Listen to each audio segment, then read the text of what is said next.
1987, les entreprises ont l'obligation de quantifier en quelque sorte le nombre de personnes en situation de handicap dans leurs effectifs. Et en 2018, il y a eu une évolution majeure, une réforme, liberté de choisir son avenir professionnel. La première chose, c'est que l'assiette du calcul de la contribution que l'entreprise doit payer si elle n'atteint pas son quota de 6% de personnes en situation de handicap, 6% qui est fixé depuis 1987, l'assiette a évolué. Ensuite, le calcul lui-même de la contribution a beaucoup changé. Maintenant, on compte les effectifs de personnes en situation de handicap dans l'entreprise elle-même.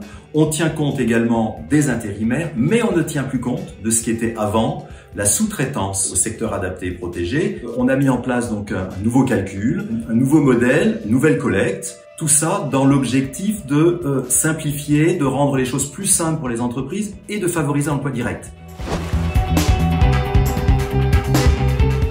Aujourd'hui, il y a à peu près 3,4% des effectifs moyens des entreprises qui sont des personnes en situation de handicap. Je rappelle qu'on vise 6%. Il y a un véritable savoir-faire inclusif que les entreprises n'ont pas forcément à disposition facilement. Pour autant, il y a des solutions. Alors, sous quelle forme? C'est simple. C'est dans tous les cas qu'on parle de CDD tremplin ou de travail temporaire. Il y a une troisième expérimentation qui est en cours de préparation là actuellement qui s'appelle l'entreprise pro-inclusive. Toutes ces expérimentations, qu'est-ce qu'elles font en quelque sorte?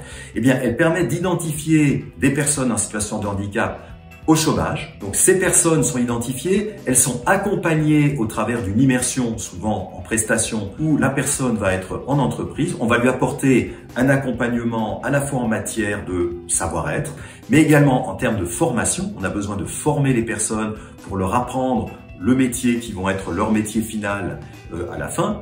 Et ce qui est extraordinaire dans ce dispositif, c'est qu'il n'y a pas nécessairement d'engagement de l'entreprise. L'entreprise, elle va pouvoir choisir les personnes qui se seront le mieux adaptées à leur environnement et vice versa. Moi, si j'ai un conseil à donner, et un seul aux entreprises pour y parvenir, faites appel à nous. On a des solutions. On passe notre temps à chercher à recruter des gens, et notamment pour le bénéfice des entreprises.